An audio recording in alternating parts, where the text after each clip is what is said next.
It's going to be big, but the countries and companies that have been ripping us aren't particularly happy with what I'm doing. But the United States will be very happy. And, you know, our farmers are going to be very happy. And, again, there'll be disruption.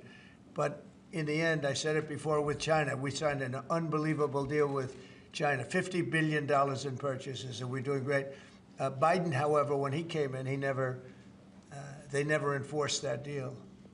So that's the only thing that basically you have globalist companies that have been ripping us off that won't be able to rip us off any longer. I think that's what the big charge is. Have you been influenced, some of these exemptions that have been announced and some of these temporary delays, have you been influenced in those decisions because of the market reaction? Well, there are no delays at all. No, nothing to do with the market. I'm not even looking at the market because long term, the United States will be very strong with what's happening here.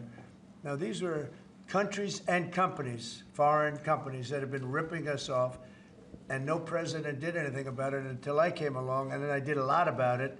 You know, we took in tariffs from China $600 billion. Nobody else took in 10 cents from China. They never did. But when COVID came along, we had to focus on COVID. We did a great job. We got rid of that. We ended up handing over with a market that was higher than it was previous to COVID coming in. But this is very much about companies and countries that have ripped off this country, our beloved USA, and they're not going to be ripping us off anymore. So, you know, I think that has an impact on the market. Mr. President. Sir, this is a slate of nominees that's been prepared by the Presidential Personnel Office. It includes a number of sub-cabinet level appointments, a number of your ambassadors that have been previously announced, and also, crucially, given the administration's concerted effort to focus on violent crime, it includes a number of U.S. attorneys in major cities that have real crime problems. Okay. Some very good people, too. Thank you, sir. And then we have a number of ceremonial proclamations that Lindsay Halligan is going to...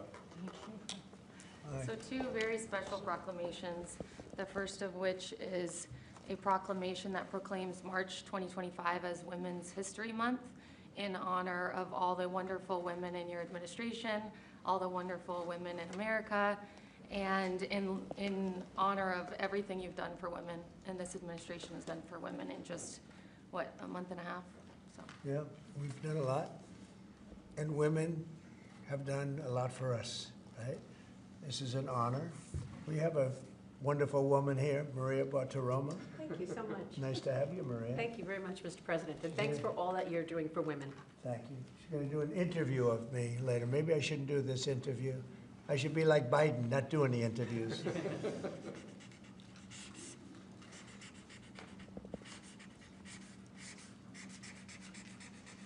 That's great. Women, we love you. We love you too, sir. Thank you. Okay. Excellent.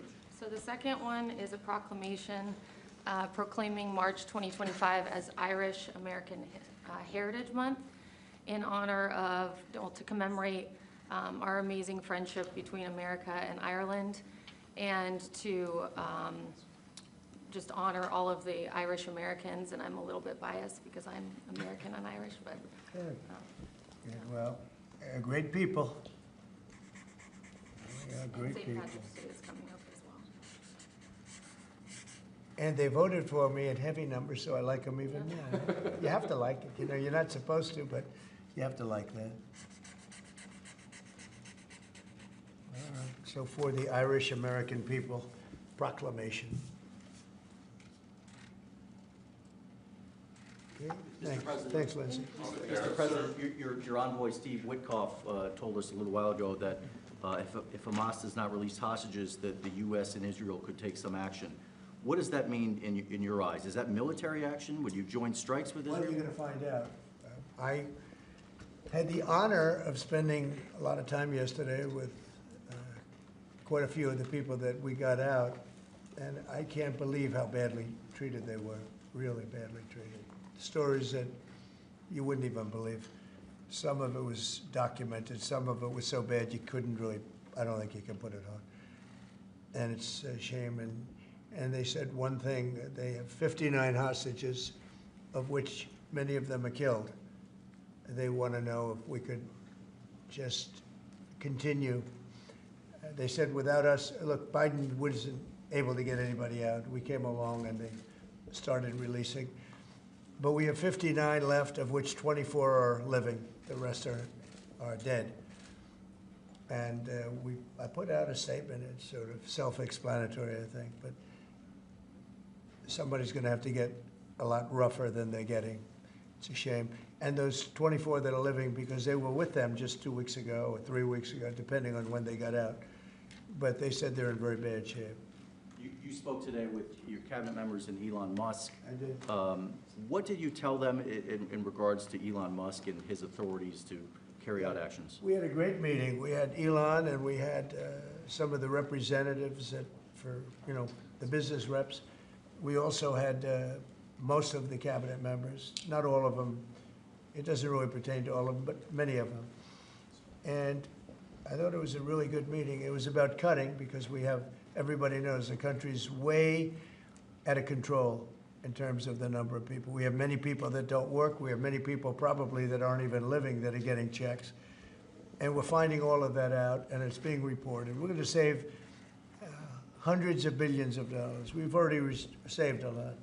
And parts of it are contracts that are expired that we're paying on. Many crazy things that, you can see it happening. It shouldn't happen, but you can see it happening. You see a lot of it being put out. But the other thing I think most important for today, I want the cabinet members to keep good people.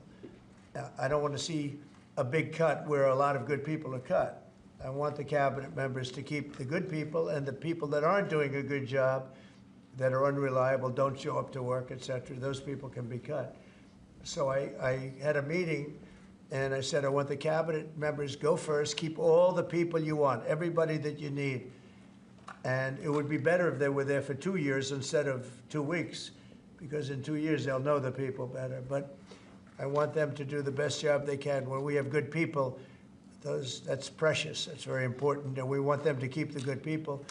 And so we're going to be watching them, and Elon and the group are going to be watching them. And if they can cut, it's better. And if they don't cut, then Elon will do the cutting. So, Mr. President, is that a reflection that you think Doge and Elon Musk have been moving too quickly? No, I think they've done an amazing job. They've done an amazing job, and look at what they found. I read it the other night in the speech. I mean, they found these things where billions of dollars has been poured down the drain to things. That's not about people, that's about contracts where billions and billions of dollars was just thrown out the window. It probably got kickbacks. I'm sure there were tremendous kickbacks for the people that authorized those contracts. But no, Elon has been really teaching everybody about the numbers that you can do. But what I want is I want the numbers, but I also want to keep the good people. We want to get rid of the people that aren't working, that aren't showing up, and have a lot of problems. And so they're working together with Elon, and I think we're doing a really great job. We're cutting it down. We have to for the sake of our country. You can't have that kind of fat. It's bloat, and like nobody's ever seen before, where you need 20,000 and they have 120,000 people, and you just don't need that many. And it happens with companies, and it happens with governments, I guess. You could go to a lot of governments, you'd see the same thing. But we're trying to get it down. We want to be able, next year, we could balance the budget. I think there's a good chance we could balance the budget next year. We have a lot of good things happening. Plus, we have a lot of revenue things happening, like today with the shipbuilding. And this gentleman behind me is going to create a lot of jobs. And he's about the biggest there is in the world. We had the biggest chip maker in the world here a few days ago. He's going to be spending $200 billion on building plants. We're not giving him any money to build it either. It's not, that chip act is ridiculous, where the Biden thing, where they give billions of dollars to people that have nothing but money. They're not going to spend that money. They're just taking that money. We're giving nothing. They're coming in because of the tariffs, because they don't want to pay the tariffs, and they're opening up big. So, but with respect to people, I said, I want to cut the people, but I want to keep the good people. Mr. President, tariffs, sir, can you walk us through the next steps on this? Steel and aluminum tariffs are due to kick in next week on Canada, Mexico, and every other country. Are those going to be modified as well? No, those aren't modified. Those are happening next week. And the big one will be on April 2nd when reciprocal tariffs. So if India or China or any of the countries that really, India is a very high tariff nation.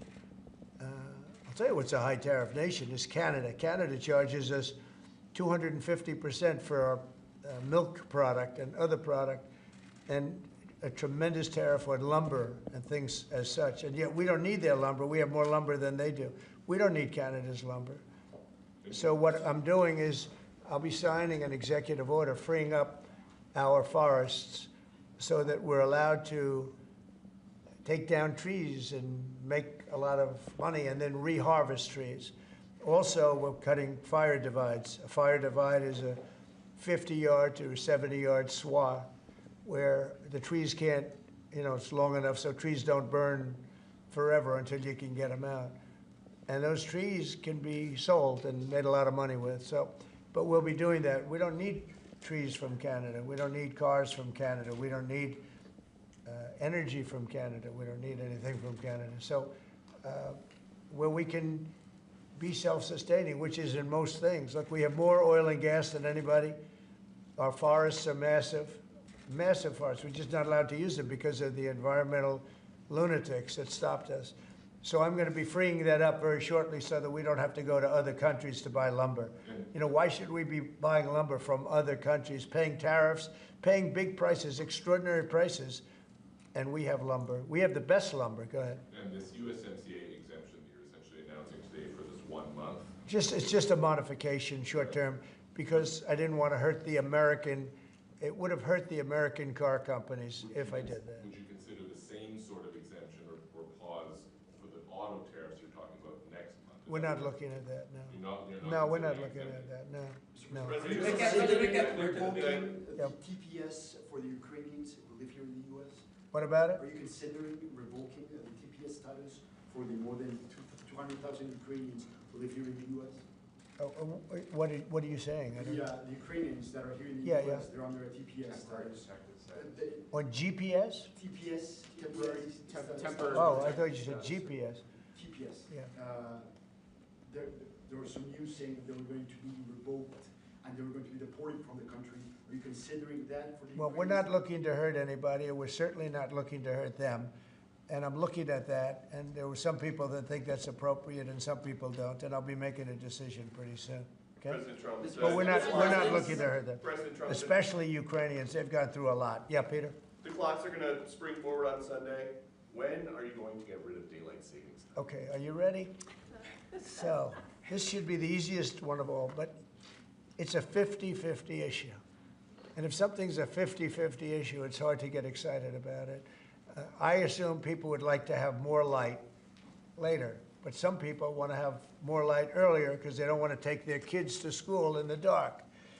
And it's a little bit one way, but it's very much a 50-50 issue. And it's something I can do, but a lot of people like it one way, a lot of people like it the other way. It's very even. And usually I find when that's the case, what else do we have to do? And I got to ask, because you were talking about this in your joint address, you were talking about Butler. It's been 7 months. Why do you think we don't know more about the guy who shot you in the ear? Yeah, oh, well, and the second one with all of his cell phones. So I want to find the answers. I've told them. In fact, today I said, I want to find, we can no longer blame Biden for that one. He should have released that a long time ago.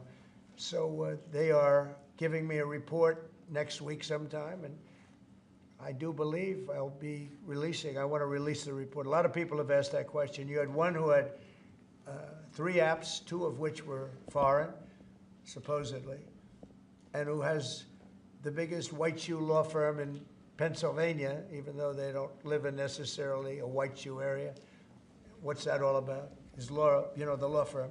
The other one had 7 or 6 cell phones, and I don't have 6 cell phones. And why would somebody have 6 cell phones? So we're going to be releasing a report on that soon, Peter. But based on what you're saying right there, the lack of information and Yeah. the data points that you just gave, does that make you think that there's some part of that there's some bigger? It could be. Well, it makes other people think that. It makes me think it a little bit too. I say, when you have 3 apps and 2 of them are foreign, and you had an FBI that wouldn't report on it. They didn't want to say why. I would say that could be suspicious. And then on the second assassin, you had, you know, and by the way, I have to tell you, Secret Service did a great job on that by spotting him. But on the second one, he had 6 cell phones. That's a lot of cell phones. And a couple of them had some strange markings on them. So, yeah, I want to find out, and I would be willing to release it. I mean, maybe there's a reason that we shouldn't, so I don't want to get too far ahead of my skis, but yeah, I would be very willing to release that. I'd like to see it. I want to see it myself, Peter. Not only you, I want to see that one myself. Mr. President, May I? Yes. President Macron yesterday said that France was ready to offer its nuclear protection to other European countries. What do you make of it? And in this case, would the U.S. also maintain a nuclear umbrella for European countries? Well, France is also willing to put soldiers into Ukraine for safety reasons if we can get it. I will say that we've made a lot of progress with Ukraine and a lot of progress with Russia over the last couple of days. And it'd be great to bring that to an end so we don't have to talk that way about nuclear. It'd be great if everybody would get rid of their nuclear weapons. You know, we have Russia and us have by far the most. China will have an equal amount within 4 or 5 years. And it would be great if we could all denuclearize, because the power of nuclear weapons is crazy. It is crazy. And, you know, I was very far along a process with Russia, despite the Russia hoax, which didn't make it easy. It was a total hoax, a total rigged hoax by some bad people. But despite that, I was very close to having a program with Russia, denuclearization, and we're going to get China. I spoke to President Xi about it, and he would have been very happy to have gone along with it. But bad things happened, like an election that was rigged happened, and so we had to come back 4 years later. But I would very much like to start those talks. The opposite of what you say, the denuclearization would be incredible. Mr. President, on the auto tariffs that you were talking about, I know yesterday you spoke with the big 3. Did you tell them that no more exemptions were on the way, and what was the reaction? I told them, that's it. This was a short-term deal. And they came back to me yesterday. They said, could we have some help on the tariffs because of the speed? And I said, look, I'm going to do it, but that's it. Don't come back to me after the April 2nd. I don't want to hear from you after April 2nd. We're not going to be doing it anymore. I want to help them. What was their response? They didn't complain, but I helped them short-term during this short-term transition. April 2nd is going to be a very big day for America.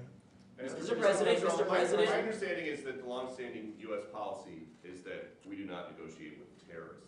So how did you come to the decision to send somebody from your team to negotiate with Hamas? We are having discussions with Hamas. We are helping Israel in those discussions because we're talking about Israeli hostages. And we're not doing anything in terms of Hamas. We're not giving cash. We're not giving $6 billion like you hear other administrations give. And in fact, I got 59 hostages out, and we gave nothing. In 59, we gave nothing, not including what's going on with Hamas. I mean, I consider that something where we're helping Israel for the most part. We had a couple of hostages, as you know. We got a couple of hostages out, American hostages. Mr. President, But certainly, Peter, you have to negotiate. There's a difference between negotiating and paying. We want to get these people out. If you would have seen the people yesterday, maybe you did, I don't know, but if you would have seen them, the way they spoke about their captivity, it was unbelievable. It's terrible. Are you thinking about making any changes to NATO where a NATO country gets attacked, but they're not paying enough dues, so the United States doesn't defend them? Well, I've said that to them. I said, if you're not going to pay, we're not going to defend. I said that 7 years ago. And because of that, they paid hundreds of billions of dollars. I said, if you're not going to pay your bills, we're not going to defend you. And it also went for the attack. But if they got attacked, they said, well, does that mean you won't defend us? I said, are you current or are you delinquent? They said, if we were delinquent, would you? I said, nope, I would not. And because of that, as you know, hundreds of billions of dollars came into NATO. You wouldn't have NATO right now if I weren't there. And your previous Secretary General has said that. He said he's never seen anything like it. When I came to NATO, when I first had my first meeting, I noticed that people weren't paying their bills at all. And I said I should wait till my second meeting, and I did. And I brought that up. And I said, if you don't pay your bills, we're not going to participate. We're not going to protect you. And when I said that, as soon as I said that, it was amazing how the money came in. The money came in, and now they have money. But even now, it's not enough. It's really not enough. They should be paying more. Mr. President, question on the investment, sir. You've overseen about $2 trillion worth of domestic private sector investments come in just about 2 months. This is the newest one. It comes after your announcement of a new shipbuilding office at the White House during your joint session to Congress. Can you talk about why this is important, not only for national security, but to continue the renaissance of domestic manufacturing? Well, we have to maintain a strong country. We have to maintain, we want to pay off debt.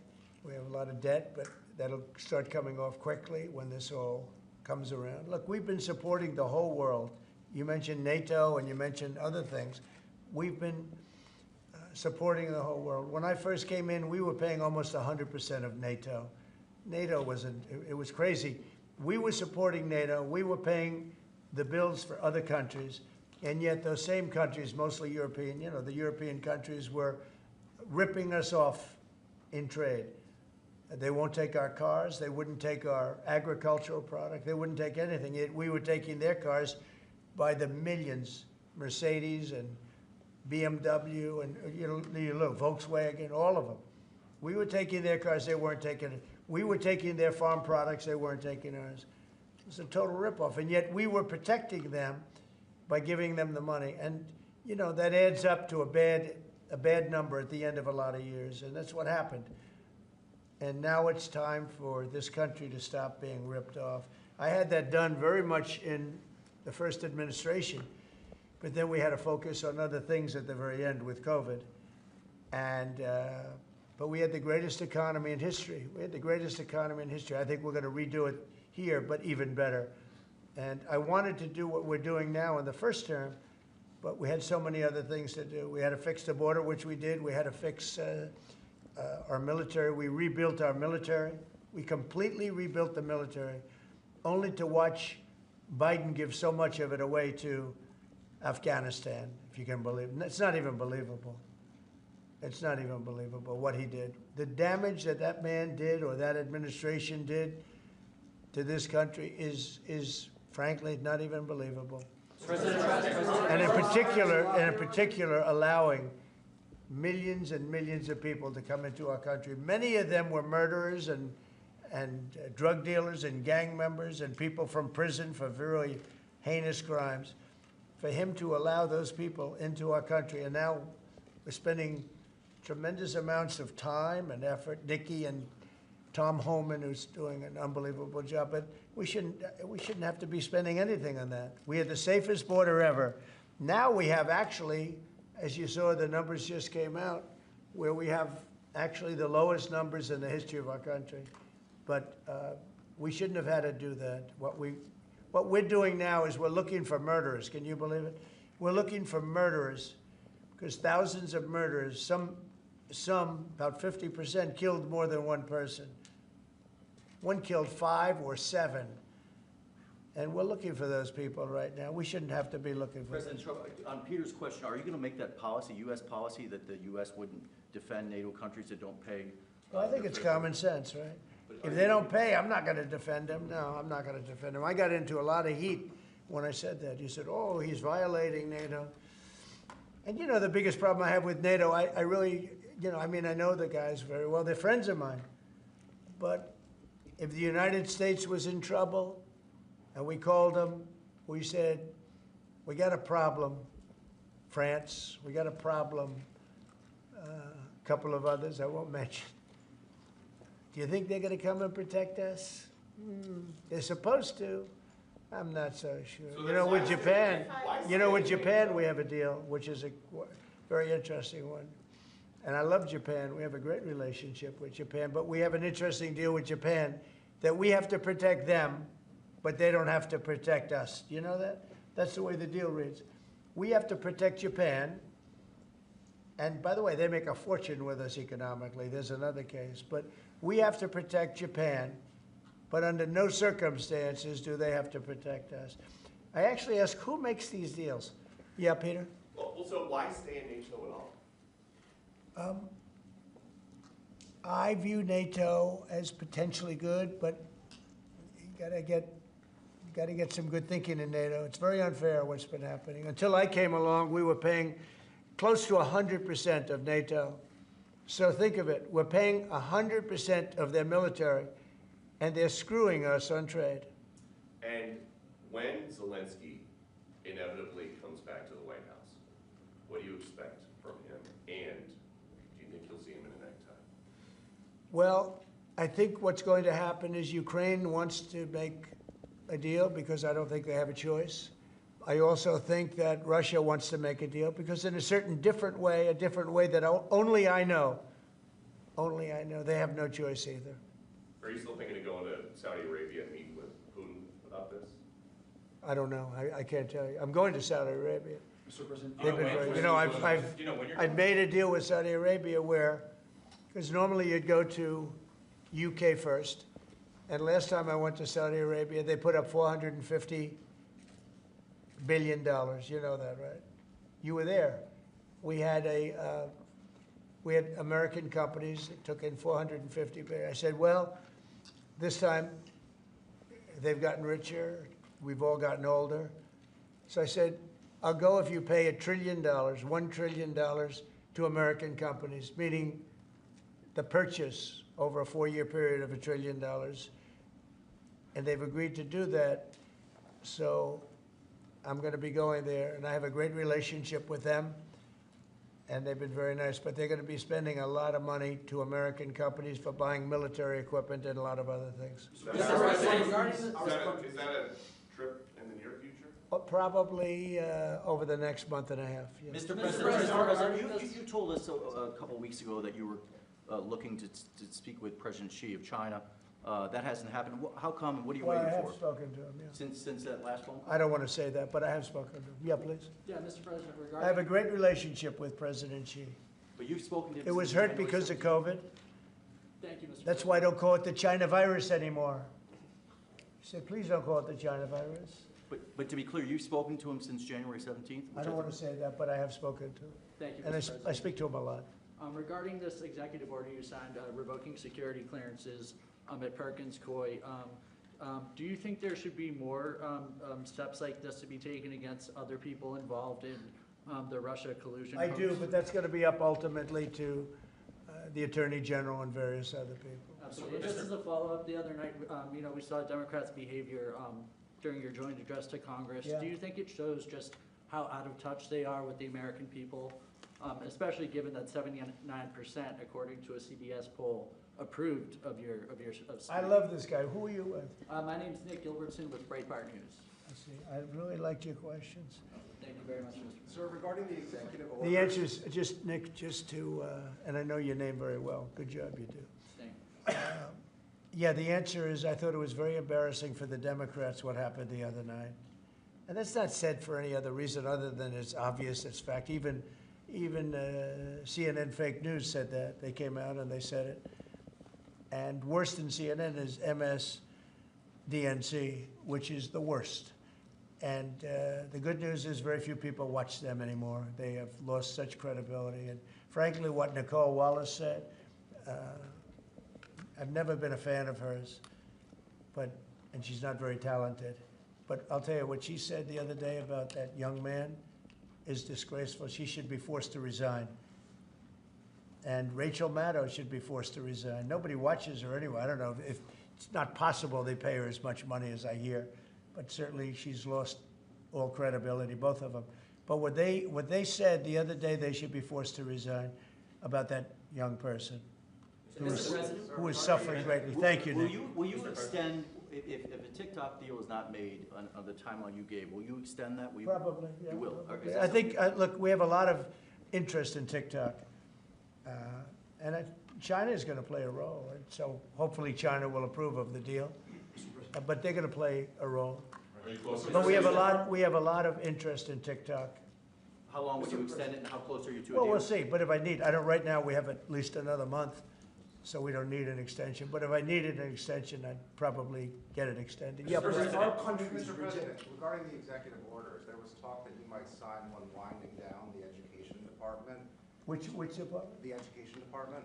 Are you having second thoughts on that? No. I want to bring the schools, back to the states.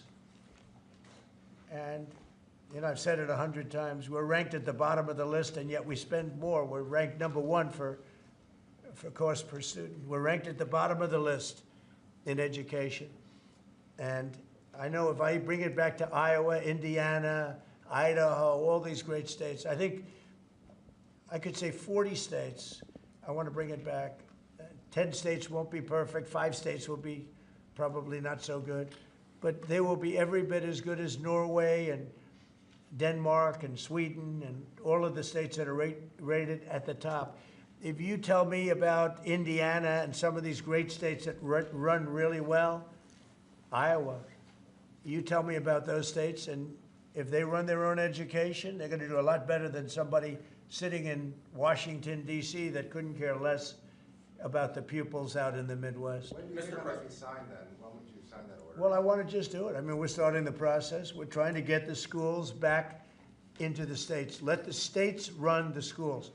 And I'll tell you, you'll see something, it's gonna blow your mind. It'll be run so well. The school system, and I also believe in school choice, but that will take care of itself. A follow-up to that, Mr. President, if the education department were eliminated, how would you see, sort of what department, what agency would handle student loans and the other types of That federal would be grants that brought the in, education yeah, department? that would be brought into either Treasury or Small Business Administration or Commerce. And we've actually had that discussion today. I don't think the education should be handling the loans. That's not their business. I think it'll be brought into small business maybe. Kelly really liked it and really would like to do it. So the loans would be brought into a group where they really do that. And I think it's, that is, by the way, the most complicated thing in moving. But it's very simple if you do that. And So the President, same for our like federal countries grants? rejected your plan to move out more than 2 million people out of Gaza. What's your reaction to that and to Egypt's plan and to this meeting that happened? Out of Gaza? Yeah. I think that Gaza's a mess, and I think that Gaza could be good. I think it's got to be run properly, but right now Gaza is an absolute mess, and it has been for many, many years and decades. Yeah, Peter, did you have one more? I did, yeah. They have these 2 Starliner astronauts stuck in space for 8 months. Have you spoken to them? They left them alone. Biden left them up there. And what do you know about that? I know everything about it. I said, we have 2 astronauts that are stuck in space. I have asked Elon, I said, do me a favor, can you get him out? He said, yes, he is preparing to go up, I think, in 2 weeks. What do you know about how this went down? Because he's saying that the Biden White House was offered some kind of SpaceX rocket to go get these guys, and they said no. That's what I heard. I can't tell you that, but that's what I heard. But Biden was embarrassed by what happened, and he said, leave him up there. I would have said, if you're embarrassed, you got to get him out. Elon is right now preparing a ship to go up and get him. I'm sure that they will see this in space. What is your message to So them? we love you, and we're coming up to get you, and you shouldn't have been up there so long. The most incompetent president in our history has allowed that to happen to you, but this president won't let it happen. We're going to get them out. We're coming up to get you. I've authorized Elon. I said, can you get them out? Because, you know, they've been left up there. I hope they like each other, but they've been, maybe they'll love each other. I don't know. But they've been left up there. Think of it. And I see the woman with the wild hair, good solid head of hair she's got. There's no kidding. There's no games with her hair. But, and you know, there's a danger up there, too.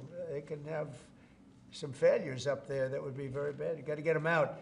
So I've authorized Elon a week ago. I said, you know, we have 2 people up there that Biden and Kamala left up there, and he knows it very well. I said, are you equipped to get him? He said, yeah, he's got a Starship, and they're preparing it right now. And so Elon is going to go up and get him. Should I go on that journey just to be on the ship when we stop? If that's an option, yes. I should do it. Oh, that's terrible. I thought he liked me. I thought he liked me. I thought, Maria, should I do it? Well, you should then come. Stay here. Maria likes me better. President Trump, you should then come back from space. Well, oh, when they come back, I'll greet them. How about that? No, we're going to get them out. I've authorized Elon Musk to go and get them, and he's prepared to do so. Mr. President, what are you making of the market sell-off this week? I think it's just, I think it's globalists that see how rich our country's going to be, and they don't like it. You know, there's a big market out there, but again, they've been ripping off this country for years, and now, and they're going to do great. Everyone's going to do great, but we can't let this continue to happen to America. Otherwise, we're not going to have a country any longer. Thank you very much, everybody. Thank you, sir. Thank you. Thank you very much. Great. Thank you, Nick. Great.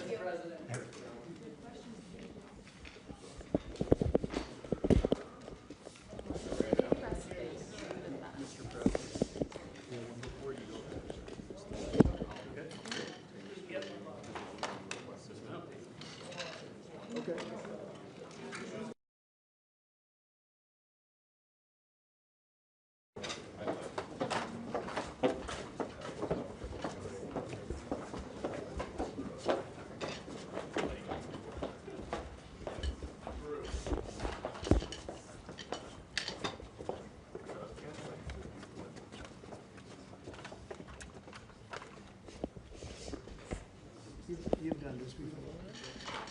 Huh? Oh, really? First time. They'll be nice. Hello, everybody. Hello, Peter. President Trump, how are you today? Star. You're a big star. How are you? I'm doing very well, Mr. Good President. job. How are you? Good job you're doing.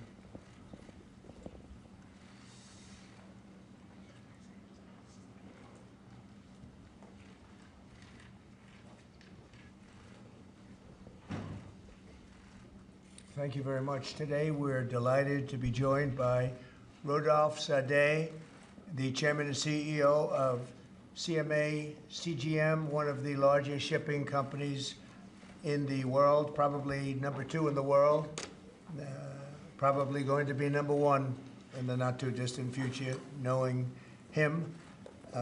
They employ over 160,000 employees. They have 750 major container vessels worldwide, and I'm thrilled to announce that he's going to be investing $20 billion into the United States because of the election results, which comes along with a lot of other things like great protections and other things. This massive investment will go toward building out shipping logistics, infrastructure, and terminals, which will create an estimated 10,000 new jobs in America. It's so important because it's about shipping. You know, we lost our way for many years. We haven't done anything. We used to build a ship a day, and now we essentially don't build ships. We're going to start that, and we're going to be announcing next week or the week after a massive new program for building very large, the largest ships in the world. And it'll have to do with incentives, taxes. They'll be coming from all over the world, just like they are with cars, with what we've done with tariffs. And we have at least 7 new major car plants that are going to be starting very shortly because of what we're doing with the tariffs, which will primarily start on April the 2nd. Most of the tariffs go in April the 2nd. Right now we have some temporary ones and small ones on relatively small, although it's a lot of money, having to do with Mexico and Canada. But the predominant tariffs will go, they'll be reciprocal in nature. They'll be going on April the 2nd, so we'll be talking about that. It'll be a big game changer for our country because we've been ripped off by every country in the world. And now whatever they charge us 150, 200%, that we charge them nothing. So whatever they charge us, we're going to charge them. And there'll be no getting out of it. So we look forward to April 2nd. I've been looking forward to that date for a long time. I had it as April 1st. But I didn't want to be hit for April Fool's Day. I'm a very superstitious person. So we made it April 2nd. It probably cost us a lot of money doing that, but it's okay. I feel better about it. And that'll be something very big. But I'd like to ask Rodolphe if you'd say a few words, please, about what you're going to do, and also about the possibility of shipbuilding in our country. Please. Thank you very much, Mr. President. Yes, indeed, we are CMA CGM, one of the leaders in shipping and logistics around the world. We are very enthusiastic about this big announcement of today. We are investing $20 billion in shipping and logistics. This means the creation of 10,000 new American jobs. We're also looking at investing in shipbuilding of container vessels, and we most probably will be making also announcement in the next coming weeks. And we would like also, Mr. President, to go for more U.S. flag vessels, and we will go from 10 that we operate today to 30 U.S. flag ships, and hopefully doing more in the months to come. Thank you very much, Mr. President. Thank you, and congratulations on your great success. He's built one of the, with his father, before him, built one of the great shipping empires of the world. And that is, I never heard 750. It sounds like a lot to me, doesn't it, huh? It is, Mr. President. That's a fantastic company. Congratulations. Really great job. And a real honor to have you. Why is it that more people don't have American flags? They seem to have Panamanian flags and Liberian flags. They don't seem to have a lot of American flags. But this will change, Mr. President. You will have more ships with U.S. flag as we move forward, and you can count on us to do as much as we can. That's very good. It's true. Other countries take advantage of us even on that. So we're going to be changing that around, and I appreciate you coming up and even bringing it to our attention. It's really a great thing. Thank you very much. Thank you, Mr. President. Appreciate it. Will, could you come over? We're going to Yes, sir. sign some executive orders. Sir, your administration has made it a priority both to end lawfare and the weaponization of government, and also to hold those who have engaged in lawfare accountable. One of the law firms that has been involved in that is called Perkins Coie. That's also a law firm that has engaged in unlawful DEI practices. This executive order will suspend security. And I've watched it take place. This executive order will suspend security clearances and access to certain federal resources for that law firm, and also launch a holistic review of unlawful DEI practices at some of the nation's largest law firms. This is an absolute honor to sign. What they've done is it's just terrible. It's weaponization. You could say weaponization against a political opponent, and it should never be allowed to happen again.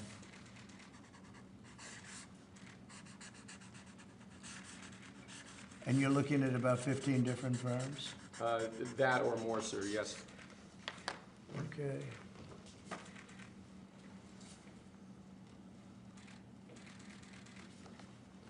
Thank you, sir. One of the tools the left has consistently used to frustrate good government policies has been the use of injunctions and temporary restraining orders.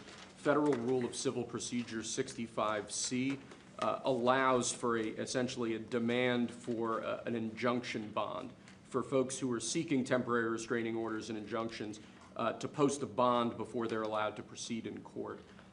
This presidential memorandum would order the Department of Justice, its litigating components, to seek those injunction bonds whenever someone tries to challenge our policies in court, so that when they end up losing in court, and we believe that they will end up losing in court, that they can be held financially responsible for the disruption to federal activities that their actions have caused. Right.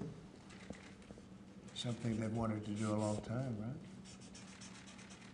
They've been looking to do this for years? Yes, sir. And why they just never got it? This is a rule that's been on the books for a very long time. The Department of Justice has been very inconsistent in seeking these bonds. From a legal standpoint, really a very big thing. Thank you, sir. In order to protect American car manufacturers and American farmers, we have two modifications to the IEEPA tariffs that have already been announced against Canada and Mexico. This first order relates to Canada. Essentially, what it will allow for is the flow of parts and sub-assembly products into America to allow American car manufacturers to continue building cars. It basically excludes USMCA-eligible goods from existing tariffs, and also in order to help our farmers at this crucial time of year, we're going to be reducing the tariff imposed on Canadian potash from 25% to 10%. So this is a modification to our tariff regime to protect American car manufacturers and American farmers. It basically makes it more fair for our car manufacturers during the short-term period before April 2nd. April 2nd is a little bit different. That will be much more significant, but during this interim period between now and April 2nd, this makes it much more favorable for our American car manufacturers.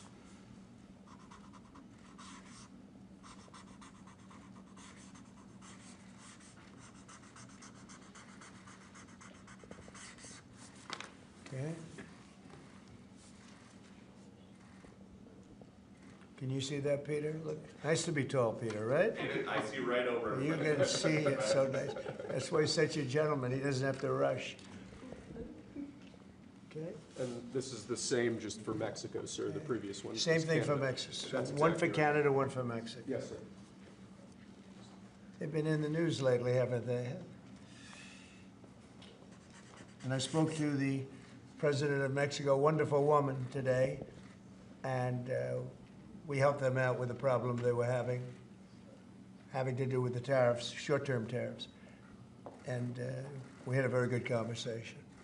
Also, we discussed drugs, and they've been working much harder lately. Do you notice that?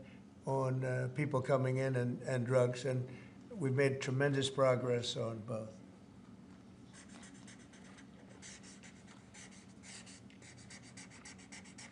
President Trump, what's your thought about why the markets are so spooked? Do you think they don't like the tariffs, or do they not like the uncertainty with some of the changes and the carve-outs?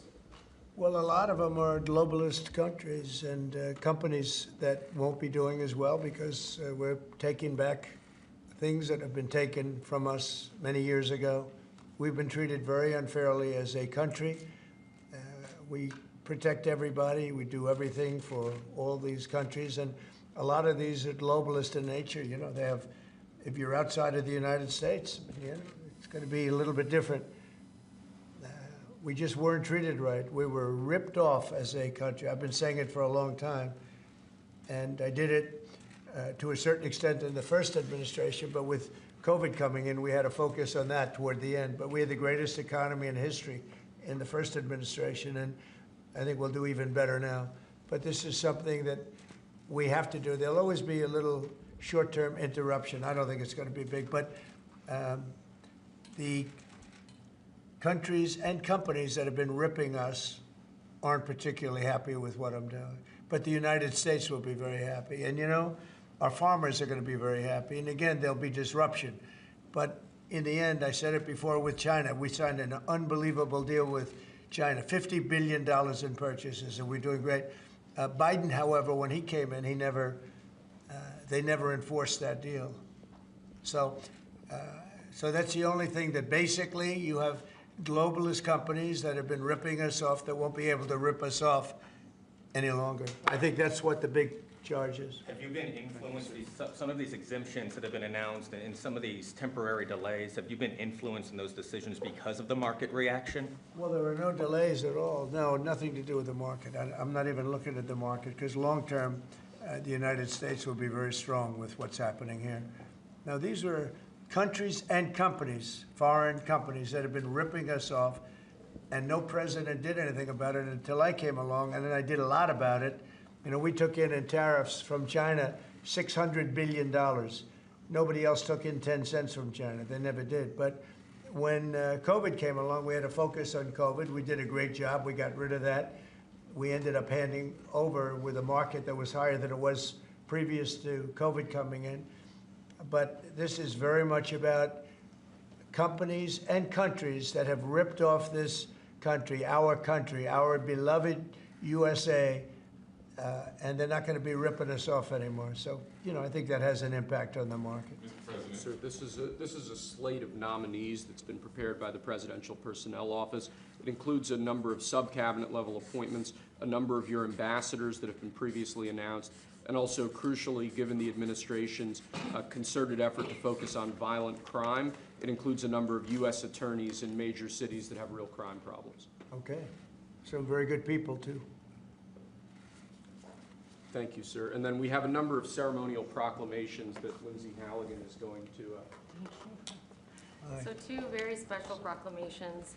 the first of which is a proclamation that proclaims March 2025 as Women's History Month in honor of all the wonderful women in your administration, all the wonderful women in America, and in honor of everything you've done for women and this administration has done for women in just, what, a month and a half? So. Yeah, we've done a lot, and women have done a lot for us, right? This is an honor. We have a wonderful woman here, Maria Bartiromo. Thank you so much. Nice to have you, Maria. Thank you very much, Mr. President, and thanks for all that you're doing for women. Thank you. She's going to do an interview of me later. Maybe I shouldn't do this interview. I should be like Biden, not doing the interviews.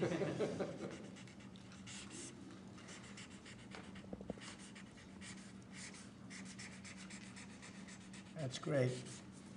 Women, we love you. We love you too, sir. Thank you. Okay. So the second one is a proclamation proclaiming March 2025 as Irish American Heritage Month in honor of, well, to commemorate our amazing friendship between America and Ireland, and to just honor all of the Irish Americans. And I'm a little bit biased because I'm American and Irish, but. Good. Yeah, well, great people. Yeah, great St. people. Patrick's Day is coming up as well. And they voted for me in heavy numbers, so I like them even more. You have to like it. You know, you're not supposed to, but you have to like that. All right. So for the Irish American people, proclamation. Okay. Thanks. President. Thanks, Lindsay.